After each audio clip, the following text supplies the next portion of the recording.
Graphically और mathematically firm equilibrium. Firm equilibrium के लिए आपने सबसे पहले, ये न्यू क्लासिकल की थ्योरी है, पिछला वो क्लासिकल का था, ये न्यू जी, क्लासिकल। ये न्यू क्लास। अब न्यू क्लासिकल का और क्लासिकल का फर्क क्या है? न्यू क्लासिकल कहते हैं output is a function of labour and capital both, वो कहते हैं सिर्फ लेबर। ओके। जी। जी ठीक है। ऑप्टिमम फैक्टर कॉम्बिनेशन, वो कॉम्बिनेशन जितने आप लेबर और कैपिटल लगा के प्रोडक्शन कर रहे हैं उसे ऑप्टिमम फैक्टर कॉम्बिनेशन कहते हैं, जितने भी आप यूटिलाइज कर रहे हैं लेबर और कैपिटल, वो आपका ऑप्टिमम फैक्टर होता है। ये अजम्पशन सारी पढ़ लेना। आइसो कांट, ये आपने एक्सप्लेन कर देना। इंडिफरेंस कब से मिलती जुलती बात है? जी, आप एक दूसरे के ऑपोजिट ही हैं ये। ऑपोजिट नहीं, सेम है। उधर लेबर कैपिटल, यहाँ पे लेबर कैपिटल हो जाता है, उधर एक्स और वाई कमोडिटी होती है। ये डिफरेंस कब ठीक। बनता है? इस तरफ एक्स ले, इस तरफ वाई ले, तो एक्स और वाई के डिफरेंट कॉम्बिनेशन दिखाता है, जहाँ पे सेटिस्फेक्शन सेम रहती है, उसे डिफरेंस कहते हैं। ये लेबर और कैपिटल शो करता है। ऐसे एल कर दो, ऐसे के कर दो, तो ये आईसी की बजाय आईक्यू बन जाएगा। तो ये लेबर और कैपिटल के डिफरेंट कॉम्बिनेशन दिखा रहा है, जहाँ पे प्रोडक्शन लेवल सेम रहता है। ये प्रोड्यूसर पॉइंट ऑफ व्यू से है, वो कंज्यूमर पॉइंट ऑफ व्यू से था। इसकी स्लोप ठीक है। MRTS होती है, उसकी थी MRS। MRS। जी। दोनों का फंक्शन सेम, प्रॉपर्टीज भी सेम, और ये डेरिवेशन भी सेम। ये टेबल भी आप वही वाला कर सकती हो, ठीक है। वाई की जगह आपने एल पे कर सकते हैं, तो ये इसकी शेप बन ठीक। जाएगी MRTS। उसकी एक्सप्लेनेशन आ गई, ये उसका मैथमेटिकल लिखा हुआ है, ये मैथमेटिकल कर लो। जी सर, हो जाएगा। तो इसमें जो दिक्कत हुई मुझे बताना। फिर आइसो कॉस्ट लाइन, उधर बजट लाइन थी, वो एक्स और वाई, हम मैक्सिमम कंज्यूमर कितना खरीद सकता है वो बताती है। यहाँ पे प्रोड्यूसर लेबर और कैपिटल मैक्सिमम कितनी लगा सकता है खरीद के, वो लाइन आइसो कॉस्ट लाइन होती है। ठीक है। उसकी इक्वेशन थी एक्स पी जमा वाई पी, वाई बराबर है बजट या इनकम के। तो यहाँ पे के पी के जमा एल पी एल बराबर सी, ये टोटल कॉस्ट है। सी की जगह बी भी लिखा होता है इधर, न्यूमेरिकल में से लिखा होता है, खैर एक ही बात है।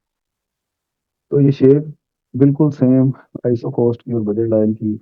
और आइसो कॉस्ट का जो स्लोप है, डेरिवेटिव है, वो लेबर कैपिटल की प्राइस रेशियो होती है। उधर बजट लाइन की स्लोप वो थी P X over P Y, यहाँ पे पी एल ओवर पी के हो गए, एक ही बात है। ठीक हो। ये आगे फिर इसके दो केसेस हैं, जिसमें आपको आउटपुट गिवन है, कॉस्ट वो आपने मिनिमाइज करनी है। ये उसकी डायग्राम है। आउटपुट गिवन होगी, बस आपने 100 यूनिट का ऑर्डर आ गया, 27 में फैक्ट्री खोली है, इसको पहले ही ऑर्डर लगा कि इसका 100 यूनिट बना के हमें दे। तो अब आउटपुट गिवन है इसके पास, तो ये कोशिश करेगी वो 100 यूनिट को कम से कम कॉस्ट में बनाए, लागत उसकी कम से कम हो, करेगी ना कोशिश। जी। तो उसकी ये डायग्राम है। ये लागत की 3 लाइनें लगेंगी। तो सबसे कम लागत आती है पॉइंट पे, जहाँ पे आइसो कांट कर्व टेंजेंट हो जाती है। ये नीचे वाला जो आइसो ठीक है। कॉस्ट लाइन है, ये तो वैसे ही फजूल है, क्योंकि ये तो 100 यूनिट की पैदावार को शो ही नहीं कर रहा। आपको आउटपुट गिवन है 100 की, वो आउटपुट ही यहाँ पे आ रही है, नीचे चली जाओगी तो आउटपुट ही कम हो जाएगी, हमने तो 100 बनाने। तो जी। ये ऑप्शन हमारे लिए सबसे बेहतर है। इससे ऊपर चले जाए तो वो कॉस्ट ही हमारी ज्यादा हो जाती है। बीच वाला बेस्ट है। बीच वाला बेस्ट है, डी बेस्ट है। और ये इसका मैथमेटिकल है, इसको भी देख लेना, ना समझ लगे तो कल बताना। केस ये है, जिस वक्त आपके पास कॉस्ट गिवन है, आपने आउटपुट मैक्सिमाइज करनी है। एक केस ये हो सकता है कि अब शताज ने कोई अपने फैक्ट्री या फर्म ओपन की हुई है, और इसके पास 1 लाख रुपए है, तो इसने 1 लाख रुपए में सारा कुछ मैनेज करना है। तो ये उस 1 लाख का मतलब ये है कि कॉस्ट गिवन है इसके पास, जी। उस 1 लाख में कोशिश करेगी पैदावार ज्यादा से ज्यादा हो जाए। ज्यादा हो जी।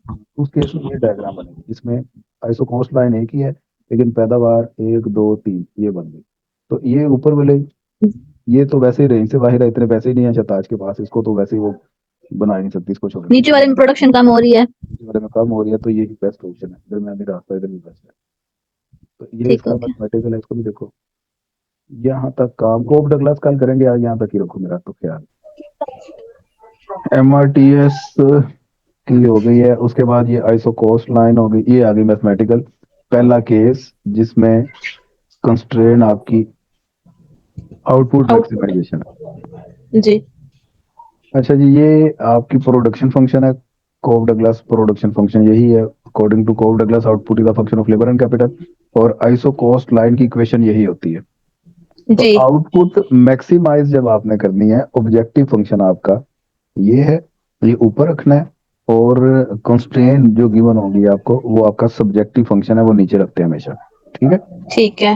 और दूसरा केस जिसमें कंस्ट्रेंट गिवन, कॉस्ट गिवन होगी, आउटपुट मैक्सिमाइज करनी है, उसमें ये वाला इक्वेशन ऊपर आ जाएगी, वो ठीक आपका है। ऑब्जेक्टिव बन जाएगा। अब करना ये होता है कि जो ऑब्जेक्ट आउटपुट है आपकी,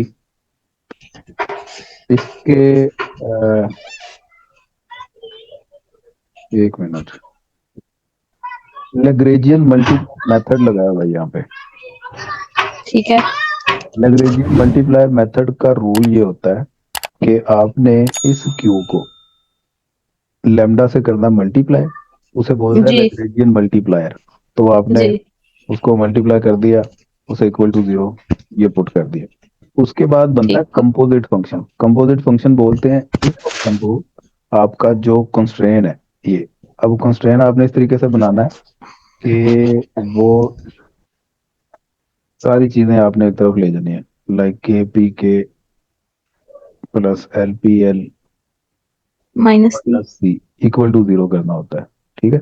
जी तो बहरहाल आपने इस फंक्शन को दूसरे फंक्शन में या तो ऐड करना है या सब्ट्रैक्ट करना है, इसे बोलता है कंपोजिट फंक्शन। आपकी मर्जी है, या ऐड करें या सब्ट्रैक्ट। इन्होंने सब्ट्रैक्ट किया और ठीक है। पोस्ट में इसको कर दिया सब्ट्रैक्ट, ये बन गया कंपोजिट फंक्शन। अब इसमें ये सी, वो चूंकि इसका इक्वल है, इसको उन्होंने इक्वल टू 0 कर दिया है। तो ये आपका, ये देखो यहाँ तक आ गई। जी अब इस इक्वेशन के पार्शियल डेरिवेटिव लेने हैं। ठीक है। वो फर्स्ट ऑर्डर पार्शियल डेरिवेटिव लिया। अब इसमें दो तीन वेरिएबल है, एक के है, एक एल है, एक लैम्डा है। तो विद रिस्पेक्ट टू सबसे पहले वो लेंगे, के लैम्डा। एल एल लिया हुआ है। ये देखो ना, क्यू एल। तो विद रिस्पेक्ट टू एल ठीक। लेंगे, ये तो 0 हो गया, इसमें एल है ही नहीं। जी इसका 1 पी एल हो गया, जी। और और इसमें वो सारा मल्टीप्लाई। हाँ, ये क्यू एक पूरा फंक्शन है।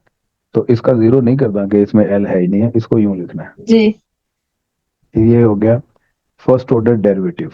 उसके बाद आपने कहना है according to first order condition. First order condition ये होती है कि फर्स्ट डेरिवेटिव को इक्वल टू 0 पुट करना होता है। तो ये 0। जी इक्वल टू 0 पुट कर दिया। तो उसके ठीक बाद है। इसको आप सोल्व कर लो, पी एल के लिए या लेमडा के लिए। तो ये जो सी टर्म है, ये एमपीएल होती है, इसकी जगह पे एमपीएल लिखते हैं इन्होंने। उसके बाद पीएल के लिए, नहीं, लेमडा के लिए सोल्व किया इसको। ये लेमडा की ये वैल्यू निकल आई। तो ये एमपीएल उधर आगे डिवाइड हो जाएगा ना पीएल से। जी ये एक इक्वेशन बन गई। इसी तरह partial derivative with respect to K लेंगी, उसे भी लेमडा के लिए सोल्व कर लेना है। तो वो ये जी इक्वेशन ठीक आ है। गई। सही हो गया। अब रूल ये होता है कि लेमडा इक्वल लेमडा, ये हमने इक्वेट कर देने होते हैं। तो ये देखो, लेमडा इक्वल लेमडा जब हमने किए, लेमडा लेमडा कैंसिल हो गए, पीएल ओवर एमपीएल एक तरफ आ गया, पीके ओवर एमपीके एक तरफ आ गया। ये आ गई हमारे पास लाइन। ठीक हो गया।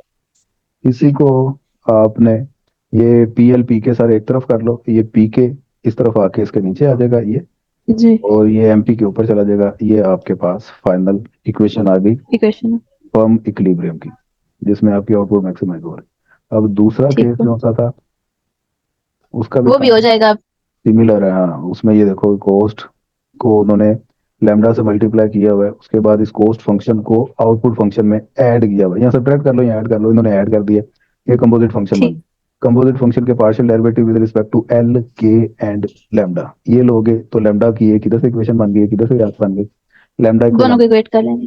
तो ये हो गया।